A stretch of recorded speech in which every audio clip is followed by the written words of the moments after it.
नमस्कार दोस्तों, स्वागत है आपका हमारे YouTube चैनल जीएस बाई आकाश में। आज के वीडियो में हम लोग स्टैटिक जीके के कुछ प्रश्नों को देखेंगे। यदि आप एसएससी जीडी या फिर अन्य किसी कंपटीशन परीक्षा की तैयारी कर रहे हैं तो ये वीडियो आपके लिए बहुत ही ज़्यादा इम्पॉर्टेंट है। इसमें पूरे जीएस के सारे सब्जेक्ट से क्वेश्चन लिए गए हैं। तो देखिए, सबसे पहले हमारा प्रश्न कह रहा है कि सुंदरवन की डेल्टा कौन सी नदी बनाती है। सुंदरवन का डेल्टा कौन सी नदी बनाती है। तो देखिए यहाँ पे इसको हम लोग करेंगे। तो सुंदरवन की डेल्टा कौन सी नदी बनाती है। गंगा और ब्रह्मपुत्र मिलके सुंदरवन का डेल्टा बनाते हैं। गंगा और ब्रह्मपुत्र नदी मिलकर सुंदरवन डेल्टा का निर्माण करती है। आगे प्रश्न कह रहे हैं, ये सारे नदियों से संबंधित प्रश्न हैं, इन सभी को हम लोग देखेंगे और ये सारे हमारे एग्जाम में पूछे जाने वाले प्रश्न हैं और पूछे गए हैं, ऐसे प्रश्न इसमें लिए गए हैं। तो देखिए, बांग्लादेश में ब्रह्मपुत्र का नाम क्या है। तो बांग्लादेश में ब्रह्मपुत्र को किस नाम से जानते हैं। पद्मा नाम से जानते हैं। और जबकि गंगा की बात करें, गंगा को बांग्लादेश में क्या कहते हैं। गंगा को बांग्लादेश में क्या कहते हैं, तो इसे क्या कहते हैं, यमुना कहते हैं। सॉरी, पद्मा जमुना कहते हैं। इसे क्या कहते हैं, इसे जमुना कहते हैं गंगा को। अब जबकि बांग्लादेश में ब्रह्मपुत्र को क्या कहते हैं, पद्मा कहते हैं। और गंगा नदी का स्रोत, तो कौन कौन सी नदी मिलकर गंगा का निर्माण करती है। एक तो आपके आती है भागीरथी नदी, इससे मिलती है भागीरथी नदी। और एक आपका कौन, अलकनंदा नदी। ये दोनों मिलके क्या करती हैं, ये गंगा का निर्माण करती है। दक्षिण की गंगा किसे कहते हैं, तो आप सभी जानते हैं कि कावेरी नदी को दक्षिण की गंगा कहते हैं, कावेरी नदी को। और दक्षिण गंगा या फिर आपसे पूछे दक्षिणी गंगा किसे कहते हैं और बूढ़ी गंगा किसे कहते हैं, तो आपका जवाब होगा गोदावरी नदी को दक्षिणी गंगा या फिर बूढ़ी गंगा कहते हैं, गोदावरी नदी को। अब जबकि पूछे दक्षिण की गंगा तो आप जवाब देंगे कावेरी नदी। और जब पूछे दक्षिणी गंगा या फिर बूढ़ी गंगा तो आप गोदावरी नदी इसका जवाब देंगे। अब सबसे बड़ा जल ग्रहण क्षेत्र, तो भारत में सबसे बड़ा जल ग्रहण क्षेत्र वाली नदी कौन सा है। गंगा नदी का जल ग्रहण क्षेत्र सबसे बड़ा है। नदियों का देश किसे कहते हैं। जब पूछे नदियों का देश किसे कहते हैं तो आप बताएंगे कि बांग्लादेश को क्या कहते हैं, बांग्लादेश को नदियों का देश कहते हैं। बांग्लादेश की राजधानी क्या है, बांग्लादेश की राजधानी ढाका है। आपसे पूछे बांग्लादेश की मुद्रा क्या है, टका है। ये सारी चीज़ें आप लोग ध्यान रखेंगे। और नहरों का देश किसे कहते हैं, पाकिस्तान को नहरों का देश कहते हैं, पाकिस्तान को। राजधानी है इस्लामाबाद। आगे हम लोग बढ़ते हैं। एंडीज पर्वतमाला दक्षिणी अमेरिका की सर्वोच्च पर्वत चोटी का क्या नाम है। देखिए, एंडीज पर्वतमाला या फिर एंडीज पर्वतमाला की सर्वोच्च चोटी का क्या नाम है।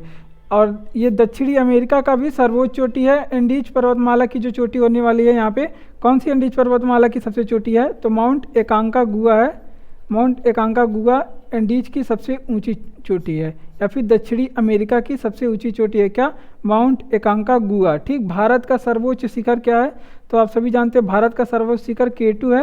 या फिर इसे क्या कहते हैं, गार्डविन आस्टीन भी कहते हैं, गार्डविन आस्टीन इसे कहते हैं। ये भारत की सर्वोच्च चोटी है। ये ट्रांस हिमालय के अंतर्गत आता है। और फिर ये काराकोरम श्रेणी पे स्थित है। किस पे स्थित है, काराकोरम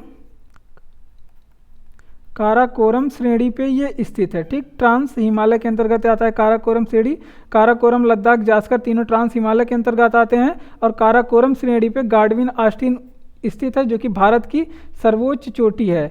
लेकिन यदि आपसे पूछे कि इसकी ऊंचाई कितनी है, गार्डविन आस्टीन की ऊंचाई कितनी है, तो आप लोग बताएंगे 8611 मीटर इसकी ऊंचाई है। और हिमालय का सबसे ऊंची चोटी पूछे तो माउंट एवरेस्ट है। हिमालय की सबसे ऊंची चोटी माउंट एवरेस्ट है। ठीक। इसे आप लोग ध्यान रखेंगे, माउंट एवरेस्ट हिमालय की सबसे ऊंची चोटी है। या फिर आपसे पूछे विश्व की सबसे ऊंची चोटी क्या है, तो भी आपका जवाब हो जाएगा माउंट एवरेस्ट। या फिर आपसे पूछे कि एशिया की सबसे ऊंची चोटी क्या है, एशिया की सबसे ऊंची चोटी विश्व का है, तो एशिया की भी सबसे ऊंची चोटी हो गया कौन, माउंट एवरेस्ट।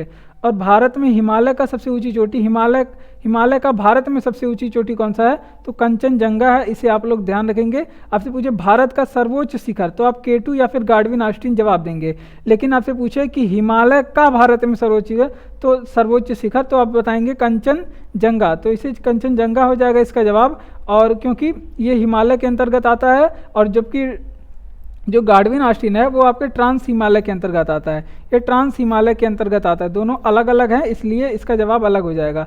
और कंचनजंगा की बात करें तो ये किस राज्य में स्थित है, तो ये सिक्किम में स्थित है। सिक्किम में सिक्किम राज्य में स्थित है। और आप लोग बताएंगे कि माउंट एवरेस्ट को नेपाल में क्या कहते हैं, माउंट एवरेस्ट को नेपाल में क्या कहते हैं। तो माउंट एवरेस्ट को नेपाल में सागर माथा कहते हैं, सागर माथा, नेपाल के लोग वहाँ पे सागर माथा बोलते हैं, तो ये भी आप लोग ध्यान रखेंगे। आगे बात करते हैं प्राचीनतम पर्वत श्रृंखला, तो अरावली है हमारी सबसे, विश्व की सबसे प्राचीनतम पर्वत श्रृंखला कौन सी है, अरावली है। ठीक, तो इसे आप लोग ध्यान रखेंगे अरावली। और अरावली की सबसे ऊंची चोटी आपसे पूछे कौन सी है, आपसे ऊंची चोटी अरावली की सबसे पूछे तो आप बताएंगे गुरु शिखर है अरावली की सबसे ऊंची चोटी। विश्व की सबसे प्राचीनतम श्रृंखला अरावली हो जाएगी। अफ्रीका की सबसे ऊंची चोटी, तो अफ्रीका की सबसे ऊंची चोटी माउंट किलिमंजारो है, ये आप लोग याद रखेंगे। माउंट किलिमंजारो ये एग्जाम में पूछा गया है, माउंट किलिमंजारो पूछे जाने की भी संभावना है। और ये कहाँ पे है, तंजानिया में स्थित है, तंजानिया में अफ्रीका में स्थित है, अफ्रीका देश में स्थित है। उत्तरी अमेरिका की सबसे ऊंची चोटी, तो देखिए माउंट मैकिनले है, माउंट मैकिनले उत्तरी अमेरिका की सबसे ऊंची चोटी है। ठीक, जो कि कहाँ पे स्थित है, अलास्का में स्थित है, ये अलास्का में स्थित है। आगे बात करें विश्व की सबसे ऊंची चोटी, तो गार्डविन माउंट एवरेस्ट हो जाएगा, माउंट एवरेस्ट हो जाएगा विश्व की सबसे ऊंची चोटी। ये आप लोग ध्यान रखेंगे माउंट एवरेस्ट, जिसकी ऊंचाई है 8,848.86 है, लेकिन आप लोग याद रखेंगे 8,849 मीटर इसकी ऊंचाई है। ठीक, ये आप लोग याद रखेंगे। नेपाल में इसे सागर माथा बोलते हैं। अब देखिए यहाँ पे पूर्वी तथा पश्चिमी घाट का मिलन, देखिए यहाँ पे भारत का ये मैप है। ठीक, भारत का मैप है, यहाँ पे है यहाँ पे कौन सी घाट है, पश्चिमी घाट है, यहाँ पूर्वी घाट, ये दोनों जहाँ मिलते हैं यहाँ पे एक पर्वत का निर्माण होता है, जिसे हम लोग क्या कहते हैं, नीलगिरी पर्वत। ठीक, नीलगिरी पर्वत। तो आप लोग ध्यान रखेंगे पूर्वी और पश्चिमी जो घाट है इसका मिलन बिंदु कहाँ पे है, जो घाट बनता है नीलगिरी पर्वत उस कहलाता है। तो ये भी आप लोग याद रखेंगे, बहुत एग्जाम में पूछा जाता है। और यहाँ पे देखिए पश्चिमी घाट को क्या कहते हैं, इसे सह्याद्री भी बोलते हैं, पश्चिमी घाट को सह्याद्री बोलते हैं। आगे हम लोग बढ़ते हैं,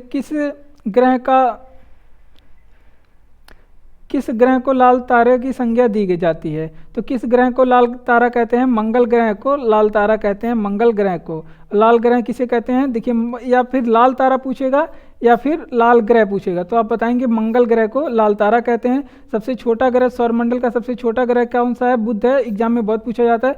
और सबसे बड़ा सौरमंडल का सबसे बड़ा ग्रह कौन सा है, बृहस्पति है, सौरमंडल का सबसे बड़ा ग्रह बृहस्पति। यहाँ पे सौरमंडल से संबंधित सारे प्रश्न लिए गए हैं, तो आपका सौरमंडल इसमें तैयार हो जाएगा। भोर का तारा या फिर चमकीला तारा, यहाँ पे एक ही में दो प्रश्न है, भोर का तारा किसे कहते हैं या फिर चमकीला ग्रह किसे कहते हैं।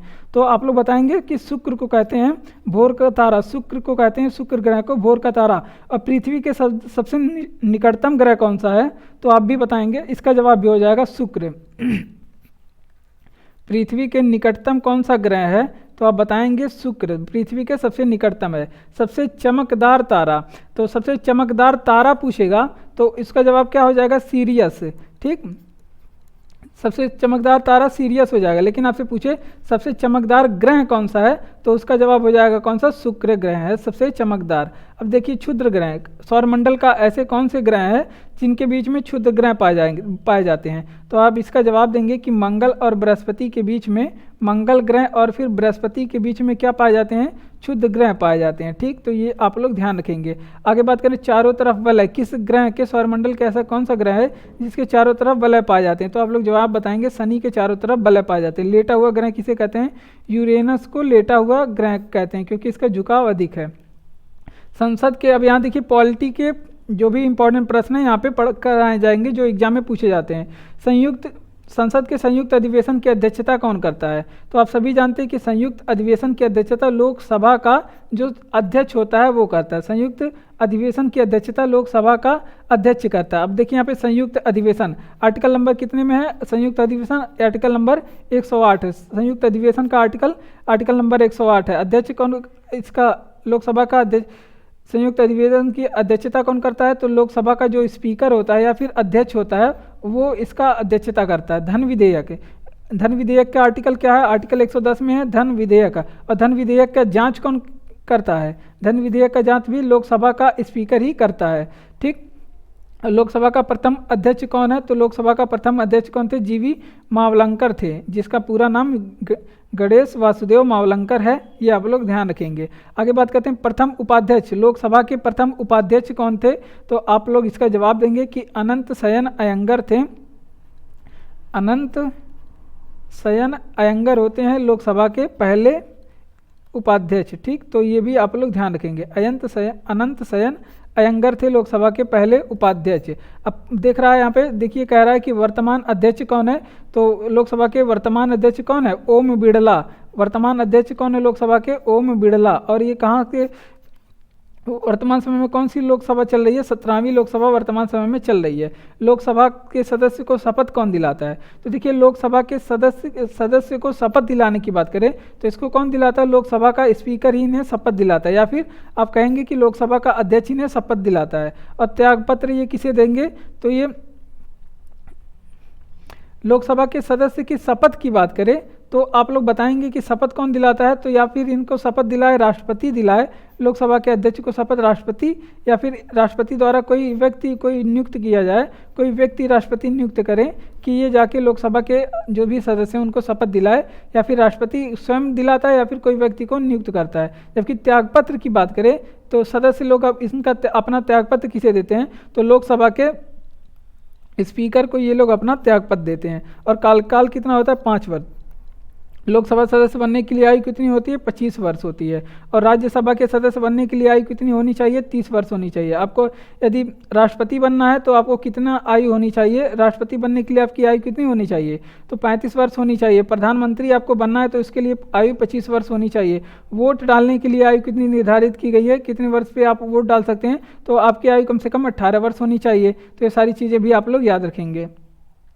आगे बात करते हैं, यहाँ पे देखिए संविधान सभा से जितने भी इंपॉर्टेंट प्रश्न बन सकते हैं वो हम लोग इसमें करने वाले हैं। तो संविधान सभा की पहली बैठक किस तिथि को हुई थी? तो देखिए संविधान सभा की पहली बैठक की बात करें जो कि एग्जाम में बहुत पूछा जाता है, तो ये हुआ था 9 दिसंबर सन 1946 को। संविधान सभा की पहली बैठक हुई थी 9 दिसंबर 1946 को। ठीक, और दूसरी बैठक 11 दिसंबर को हुई थी, तीसरी बैठक 13 दिसंबर को हुई थी। इस तरह से आप लोग याद रखेंगे। फिर अब कैबिनेट मिशन की बात करें, कैबिनेट मिशन कब आया? तो कैबिनेट मिशन का गठन कब हुआ? तो 1946 में कैबिनेट मिशन आया, ये आप लोग ध्यान रखेंगे। 1946 में कैबिनेट मिशन सर्वप्रथम मांग किसने किया? तो आप लोग बताएंगे कि बाल गंगाधर तिलक सर्वप्रथम मांग किए। बाल गंगाधर तिलक सबसे पहले मांग किए थे कब? 1895 में। कौन से विधेयक द्वारा? स्वराज विधेयक द्वारा ये सबसे पहले मांग किए थे, स्वराज विधेयक द्वारा। ये सारी चीज़ें आप लोग ध्यान रखेंगे। आगे बात करते हैं, संविधान सभा के अस्थायी अध्यक्ष किसे बनाया गया था? तो यहाँ पे डॉक्टर सच्चिदानंद सिन्हा थे, जो कि सबसे बुजुर्ग थे, जो कि संविधान सभा में सबसे बुजुर्ग थे। और इनके सम्मान में इन्हें अस्थायी अध्यक्ष बना दिया गया था पहले दिन ही, यानी कि 9 दिसंबर के दिन इन्हें अस्थायी अध्यक्ष बना दिया गया था, क्योंकि ये संविधान सभा के सबसे बुजुर्ग नागरिक थे और इसलिए इनके सम्मान में इन्हें संविधान सभा का अस्थायी अध्यक्ष बना दिया गया था। और अस्थायी अध्यक्ष आप पूछेंगे, अब अस्थायी अध्यक्ष किसे बनाया गया था? तो उसके 2 दिन बाद, यानी कि 11 दिसंबर की जो बैठक होती है उसमें डॉक्टर राजेंद्र प्रसाद को क्या कर दिया गया था? अस्थायी अध्यक्ष बना दिया गया था। ये आगे चल के भारत के पहले राष्ट्रपति भी बनते हैं। डॉक्टर राजेंद्र प्रसाद आगे चल के भारत के पहले राष्ट्रपति बनते हैं। और आपसे पूछे पहले प्रधानमंत्री भारत के कौन हुए? तो पंडित जवाहरलाल नेहरू होते हैं पहले प्रधानमंत्री। ठीक, अब सलाहकार की बात करें, संविधान सभा का सलाहकार कौन था? तो BN राव थे संविधान सभा का सलाहकार। ठीक, BN राव, ये इंपॉर्टेंट है, आप लोग याद रखेगा। और संविधान कब अंगीकृत किया गया? तो देखिए 26 नवंबर 1949। आपसे पूछे संविधान कब बनकर तैयार हुआ? तो 26 नवंबर 1949 को संविधान बनकर तैयार हुआ था, इसी दिन इसे अंगीकृत कर लिया गया था। आपसे पूछता है संविधान सभा की अंतिम बैठक कब हुई थी? तो आप लोग बताएंगे कि 24 जनवरी 1950 है, उस संविधान सभा की अंतिम बैठक हुई थी। संविधान सभा की अंतिम बैठक 24 जनवरी 1950 को हुआ था। लेकिन आपसे पूछो संविधान लागू कब हुआ था? तो उसका डेट आप बताएंगे कि 26 जनवरी सन 1950 को संविधान लागू हुआ था। ठीक, आगे बात करें प्रारूप समिति के अध्यक्ष कौन थे? तो भीमराव अम्बेडकर थे। भीमराव अंबेडकर थे प्रारूप समिति के अध्यक्ष। और प्रारूप समिति में टोटल सदस्यों की संख्या कितनी थी?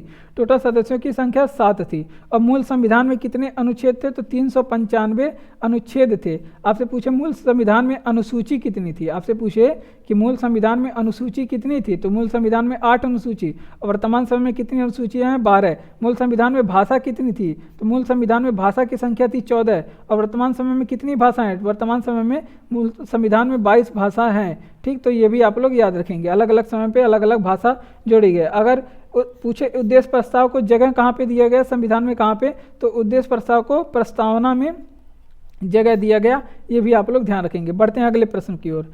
आगे पूछ रहा है कि किस युद्ध को जीतने के पश्चात, ये देखिए हिस्ट्री से प्रश्न है, और हिस्ट्री के जितने भी इम्पोर्टेंट युद्ध हैं, जैसे दसराग युद्ध हो गया, फिर कन्नौज का युद्ध, प्लासी कलिंग का युद्ध, या फिर पानीपत का पहला युद्ध हुआ या दूसरा, या फिर खानवा का युद्ध, या फिर हल्दी घाटी का युद्ध हुआ, सारे को हम लोग पढ़ने वाले हैं। तो पूछ रहा है कि किस युद्ध को जीतने के पश्चात शेर शाह ने दिल्ली में अफगान सत्ता की स्थापना की?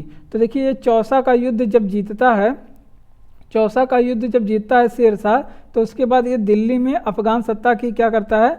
स्थापना करता है। ठीक, तो ये आप लोग ध्यान रखेंगे, चौसा का युद्ध जीतने के बाद ये दिल्ली में अफगान सत्ता की स्थापना करता है। ठीक, पानीपत का पहला युद्ध तो कब हुआ था? 1526 में हुआ था पानीपत का पहला युद्ध। लेकिन आपसे पूछ रहा है कि पानीपत का पहला युद्ध किसके किसके बीच में हुआ था? तो इसका जवाब आप बताएंगे कि इब्राहिम लोदी और फिर बाबर के बीच में, इब्राहिम लोदी और बाबर के बीच में हुआ था पानीपत का पहला युद्ध। ठीक, और इसके विजयी कौन हुए थे? तो इसके विजयी बाबर हुए थे। बाबर इसको जीतते थे पहले। दूसरा युद्ध होता है खानवा का युद्ध, तो ये कब हुआ था? होता है तो खानवा का युद्ध हुआ था 1527 में। खानवा का युद्ध हुआ था 1527 में।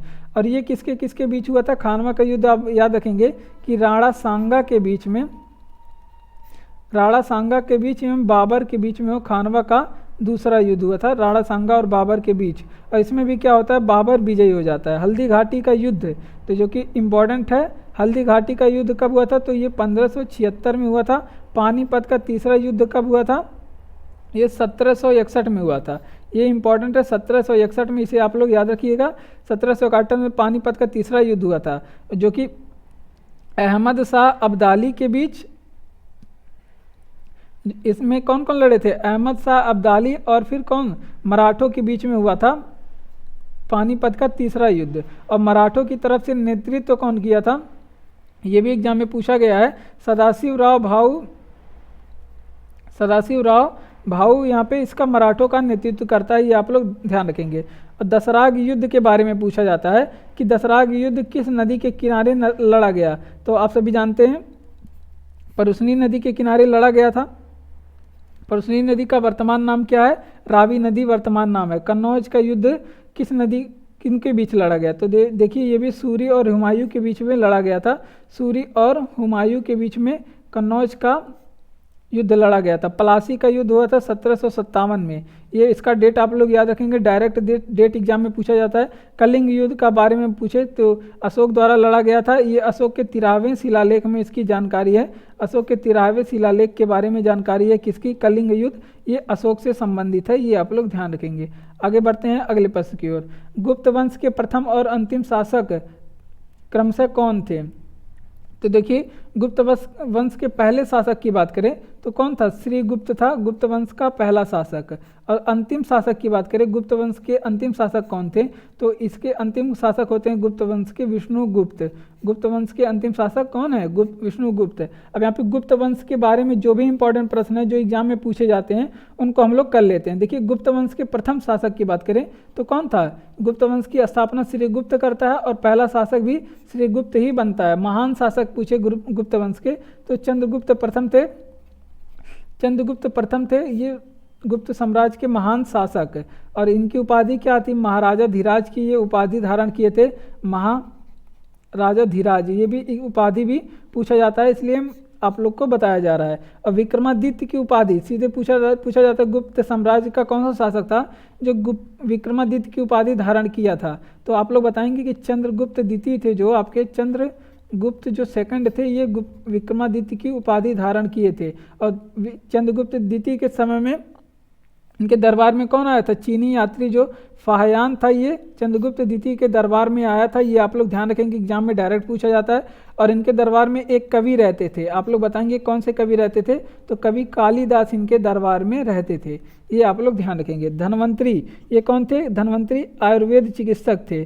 धन्वंतरी आयुर्वेद चिकित्सक थे और आयुर्वेद चिकित्सक थे, और ये जो है चंद्रगुप्त द्वितीय के दरबार में रहते थे। किसके दरबार में? चंद्रगुप्त द्वितीय के दरबार में। पेट में एग्जाम में क्वेश्चन पूछा गया था कि धन्वंतरी किसके दरबार में रहते थे? तो चंद्रगुप्त द्वितीय के दरबार में रहते थे। वायु पुराण से किस साम्राज्य के बारे में जानकारी मिलती है? तो गुप्त साम्राज्य के बारे में जानकारी मिलती है वायु पुराण से। नालंदा विश्वविद्यालय का निर्माण किसने करवाया? कुमारगुप्त। ये सीधा ऐसे डायरेक्ट प्रश्न पूछा जाता है कि नालंदा विश्वविद्यालय का निर्माण कौन कराया था? कुमारगुप्त। और आप लोग साथ में याद रखेंगे कि इसे ध्वस्त कौन करवा दिया था? तो बख्तियार खिलजी आगे चल के इसे ध्वस्त करवा दिया था। बख्तियार खिलजी के पास और कोई काम नहीं था, तो नालंदा विश्वविद्यालय को ही ध्वस्त करवा दिया था। तो आप लोग इसे भी याद रखेंगे क्योंकि एग्जाम में पूछा जाता है। सर्वाधिक सोने के सिक्के को किसने चलाए? तो गुप्त शासकों ने सर्वाधिक सोने के सिक्के चलवाए थे। ठीक, आगे बात करें आर्यभट्ट, जो कि खगोल वैज्ञानिक और गणितज्ञ थे। आर्यभट्ट कौन थे? खगोल वैज्ञानिक भी थे और गणितज्ञ थे। तो ये किसके दरबार में रहते थे? ये गुप्त वंश से ही संबंधित थे। और जीरो की खोज किसने किया था? आर्यभट्ट ने शून्य की खोज किए थे। ठीक, ये भी आप लोग ध्यान रखेंगे। और आर्यभट्ट की जो प्रसिद्ध ग्रंथ है वो आप लोग बताएंगे कौन से ग्रंथ है? तो इनका एक ग्रंथ है सूर्य सिद्धांत। आर्यभट्ट का प्रसिद्ध ग्रंथ कौन सा है? सूर्य सिद्धांत है। ये आप लोग ध्यान रखेंगे, आर्यभट्ट का प्रसिद्ध ग्रंथ है सूर्य सिद्धांत। और आर्यभट्टियम भी है इनका प्रसिद्ध ग्रंथ, तो आप लोग इसे ध्यान रखेंगे, आर्यभट्टियम को और सूर्य सिद्धांत को। ठीक, समुद्रगुप्त के बारे में आप लोग ध्यान रखेंगे, इसे भारत का नेपोलियन कहा जाता है। समुद्रगुप्त को क्या कहते हैं? भारत का नेपोलियन कहते हैं। ठीक, और बात करें इसे संगीत प्रेमी भी तो कहा जाता है। इसको संगीत प्रेमी और भारत का नेपोलियन कहते हैं। किसे? समुद्रगुप्त को। ठीक, अगले प्रश्न की ओर बढ़ते हैं। ये भी हिस्ट्री से प्रश्न है, और यहाँ पे देखिए जो इम्पोर्टेंट पुस्तक है, जो बुक है, इम्पोर्टेंट ग्रंथ है जो हमारे एग्जाम में पूछा जाता है, तो यहाँ पे सारे हम लोग या तो हिस्टोरिका हो गया, गीत गोविंद, कल्पसूत्र, मुद्रा राक्षस, अमृत माल्यदा आदि ग्रंथ, इन सभी के बारे में हम लोग पढ़ने वाले हैं। तो देखिए श्रीमद् भगवत गीता किस धर्म का प्रधान ग्रंथ है? तो इसका जवाब आप सभी बता देंगे कि ये हिंदू धर्म से संबंधित है। श्रीमद् भगवत गीता हिंदू धर्म का प्रधान ग्रंथ है। हिस्टोरिका के लेखक बहुत ज़्यादा इंपॉर्टेंट है। हिस्टोरिका के लेखक कौन है? हेरोडोटस हैं। हिस्टोरिका के लेखक हेरोडोटस हैं। ठीक, हिस्टोरिका के लेखक हेरोडोटस हैं। और इतिहास के पिता आपसे पूछे, इतिहास के पिता कौन है? तो वो भी इसके इतिहास के जनक भी कौन है? हेरोडोटस ही हैं। तहकीक हिंद की रचना किसने किया था? तो अलबरूनी ने तहकीक हिंद की रचना किया था, अलबरूनी। ठीक, तो ये आप लोग ध्यान रखेंगे, अलबरूनी तहकीक हिंद की रचना किया था। किसके साथ भारत आया था? ये आप लोग कमेंट बॉक्स में बताएंगे। और महाभारत का संस्कृत अनुवाद क्या था? रजनामा है। रजनामा के नाम से जाना जाता है। जो महाभारत का संस्कृत में अनुवाद था उसे रजनामा कहते हैं। ठीक, गीत गोविंद के लेखक कौन है? इंपॉर्टेंट है, एग्जाम में पूछा जाता है। जयदेव हैं गीत गोविंद के लेखक। कल्पसूत्र के लेखक कौन है? भद्रबाहु हैं। कल्पसूत्र के लेखक कौन है? भद्रबाहु हैं, एग्जाम में पूछा जाता है। मुद्रा राक्षस एग्जाम में कईयों दफ़ा पूछा गया है। इसके लेखक कौन है? विशाख दत्त हैं। मुद्रा राक्षस के लेखक विशाख दत्त। अमुक्त माल्यदा के लेखक कौन है? कृष्णदेव राय हैं। अमुक्त माल्यदा के लेखक कृष्णदेव राय हैं। ठीक, ये आप लोग ध्यान रखेंगे। और राजतरंगिणी के लेखक कौन है? तो राजतरंगिणी के लेखक हैं कल्हड़। ठीक, राजतरंगिणी के लेखक कौन है? कल्हड़। आदि ग्रंथ के लेखक कौन है? गुरु अर्जुन देव हैं आदि ग्रंथ के लेखक। ठीक, तो ये भी आप लोग ध्यान रखेंगे, गुरु अर्जुन आदि देव के लेखक हैं। ठीक, आगे हम लोग बढ़ते हैं 9वें प्रश्न में, और ये विज्ञान से संबंधित प्रश्न है। और यहाँ पे इंपॉर्टेंट प्रश्न है विज्ञान से संबंधित। देखिए, रिएक्टर स्केल से भूकंप की तीव्रता मापी जाती है। ठीक, ये तो सही है। एक ही प्रश्न में दो प्रश्न है। देखिए, रिएक्टर स्केल से क्या किया जाता है? भूकंप की तीव्रता मापी जाती है। अब यहाँ पे पूछ रहा है आपको भूकंप का पता कौन से यंत्र से लगाया जाता है? तो भूकंप का पता किससे लगाते हैं? तो सिस्मोग्राफ से लगाते हैं। सिस्मोग्राफ से लगाते हैं भूकंप का पता। ठीक, तो ये आप लोग ध्यान रखेंगे। ध्वनि की तीव्रता किससे मापते हैं? तो देखिए ध्वनि की तीव्रता मापने वाला जो यंत्र होता है वो होता है आइडियोमीटर। इसे आप लोग ध्यान रखेंगे, एग्जाम में पूछा जाता है। ध्वनि माप की इकाई क्या है? तो ध्वनि को किस में मापते हैं, इसकी इकाई क्या है आपको बताना है। डेसिबल में मापते हैं, इसका यूनिट है डेसिबल। और रक्त की माप किससे करते हैं? स्फिग्नोमैनोमीटर से रक्त की माप करते हैं। स्फिग्नोमैनोमीटर से रक्त की माप करते हैं, ठीक, ये आप लोग ध्यान रखेंगे। आगे बात करते हैं एसी धारा की माप। एसी धारा की माप किससे करते हैं? अमीटर से मापा जाता है एसी धारा की माप। लेकिन यदि आपसे पूछे कि परिपथ में धारा की उपस्थिति किससे मापते हैं, तो आप लोग इसका जवाब देंगे गैल्वेनोमीटर से। गैल्वेनोमीटर में परिपथ में जो धारा है उसकी उपस्थिति का माप लगाते हैं। और समुद्र की गहराई किसे मापते हैं? फैदोमीटर से समुद्र की गहराई मापते हैं। एग्जाम में पूछा जाता है फैडोमीटर से समुद्र की गहराई। और उच्च तापमान आपको यदि मापना है तो आप पायरोमीटर से नापेंगे। पायरोमीटर से उच्च तापमान मापा जाता है, ठीक। तो ये सारी चीज़ें आप लोग ध्यान रखेंगे, एग्जाम में पूछा जाता है। आगे 10वां प्रश्न है और इस वीडियो का अंतिम प्रश्न है। कह रहा है कि विटामिन ई का रासायनिक नाम क्या है? तो विटामिन ई का रासायनिक नाम क्या है? टोकोफेरॉल है विटामिन ई का रासायनिक नाम, ठीक। टोकोफेरॉल है विटामिन ई का रासायनिक नाम। और देखिए विटामिन 2 तरह के होते हैं। यहाँ पे विटामिन से जितने भी इंपॉर्टेंट प्रश्न हैं जो हमारे एग्जाम में पूछे जाते हैं उन सभी को हम लोग पढ़ने वाले हैं। देखिए जल में घुलनशील विटामिन 2 तरह के होते हैं। एक तो जल में घुलनशील, कौन कौन से? एक तो बी हो गया और एक सी हो गया। ये दोनों विटामिन किस में घुलते हैं? जल में। और एक ऐसे विटामिन होते हैं जो वसा में घुलते हैं। कौन कौन से विटामिन? के हो गया, ई हो गया, डी हो गया और ये ए हो गया। यानी वसा में घुलने वाले विटामिन 4 हैं, के है, डी है और ई है, ए है, ठीक। तो अब बात करते हैं विटामिन ए का। तो इसका रासायनिक नाम क्या है? विटामिन ए का रेटिनाल है इसका रासायनिक नाम। रासायनिक नाम एग्जाम में पूछे जाते हैं। और इसके कमी से कौन सा रोग होता है? रतौंधी। विटामिन ए की कमी से रतौंधी रोग होता है। विटामिन बी का रासायनिक नाम, बी1 का क्या है? थायमीन इसका रासायनिक नाम है। विटामिन बी1 की कमी से, विटामिन बी की कमी से कौन सा रोग होता है? तो आप लोग बताएंगे कि बेरी बेरी रोग होता है विटामिन बी की कमी से। अब विटामिन सी, इसका रासायनिक नाम क्या है? स्कार्बिक अम्ल है। विटामिन सी का जो रासायनिक नाम है क्या है? स्कार्बिक अम्ल है इसका रासायनिक नाम। इसका कमी से कौन सा रोग होता है? स्कर्वी होता है इसकी कमी से। तो ये आप लोग ध्यान रखेंगे। और विटामिन डी का रासायनिक नाम क्या है? कैल्सीफेरॉल है। विटामिन डी का रासायनिक नाम क्या है? कैल्सीफेरॉल है। और इसकी कमी से कौन सा रोग होता है? और विटामिन डी की कमी से जो होता है वो रिकेटस होता है, रिकेटस। और इसे क्या कहते हैं? इसे सूखा रोग भी कहते हैं। रिकेटस को ही क्या कहते हैं? सूखा रोग कहते हैं रिकेटस को, ठीक। तो ये भी आप लोग ध्यान रखेंगे। आगे बात करते हैं विटामिन ई का रासायनिक नाम, तो आप ही जानते हैं टोकोफेरॉल कहते हैं। टोकोफेरॉल, विटामिन ई का रासायनिक नाम क्या है? टोकोफेरॉल है। इसकी कमी से कौन सा रोग होता है? जनन क्षमता में क्या हो जाती है? कमी हो जाती है, ठीक। आगे बात करते हैं विटामिन के का। तो ये इसका सहायक होता है रक्त के थक्का बनने में, ये सहायक होता है। तो इसका कार्य है कोबाल्ट पाया जाता है। तो विटामिन बी12 में पाया जाता है कोबाल्ट। इसे क्या कहते हैं? साइनोकोबाल्मिन भी कहते हैं। साइनोकोबाल्मिन भी इसे कहते हैं, ठीक। तो ये भी आप लोग ध्यान रखेंगे। अब आगे बढ़ते हैं अपने। तो धन्यवाद। इसी तरह के और भी वीडियो पाने के लिए हमारे चैनल को सब्सक्राइब करें, वीडियो को लाइक करें और लोगों में शेयर करें। और यदि आप हमारे स्टैटिक जीके के जो डेली लाइव क्लास पढ़ाए जाते हैं, आपका 1 घंटे का क्लास होता है। इसमें सारे subject history, economy, geography, science और पॉलिटी के इसी तरह से 5-5 प्रश्न होते हैं जो कि सिलेक्टेड प्रश्न होते हैं जो एग्जाम में पूछे जाते हैं। तो इसके लिए हमारे चैनल को सब्सक्राइब करिए। रोज़ लाइव होता है 8 बजे शाम को, ठीक। अब आगे बात करते हैं। तो धन्यवाद। आज के वीडियो में बस इतना ही।